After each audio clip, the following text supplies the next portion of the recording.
গেছিলাম প্রায় 1-1.5 মাস পরে মেয়ের সাথে দেখা করতে। হ্যাঁ, যখন যাই জানো তো, বুকে এক রাশ আনন্দ নিয়ে যাই। মেয়ের সাথে গিয়ে কতই না কথা বলবো, কিন্তু গিয়েই জানো তো কোথায় না কোথায় থমকে যাই। ঠিক আসার সময় হয়েই যায়। আবার আসার সময় হয়ে গেলে মেয়ের চোখে জল, আর আমার তো চাপা কষ্ট, বুক ফাটা চাপা কষ্ট, সেটা হয়তো ভাষাই বলা যাবে না। সে যাই হোক, মেয়ের সাথে দেখা হলো, মেয়েকে ওর দরকারি জিনিসপত্রগুলো দিলাম।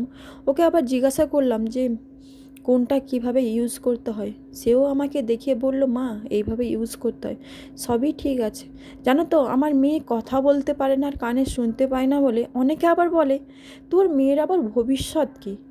জানি না তাদের এই মন্তব্যগুলো করার কারণ কি, আমাকে আঘাত দেওয়া নাকি নিজেকে ছোট করা।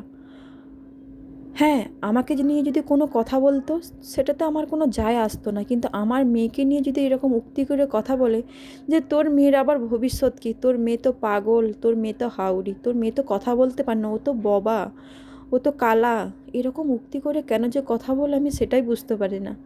আগামী দিনে যদি ওদের ছেলে বা ওদের মেয়ের সাথে বা ওদের সন্তানদের সাথে যদি এমনটা হয়, ভগবান করুক না যেন হয়।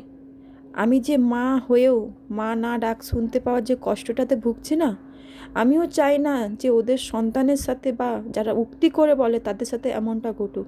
সে যাই হোক, মেয়ের সাথে তো অনেক কথা হলো। শেষ পর্যায়ে এসে না বলা কথা বা বুকে একরাশ কষ্ট মানে চাপা দিয়ে মেয়েকে টাটা করে বাড়ি ফিরে এলাম।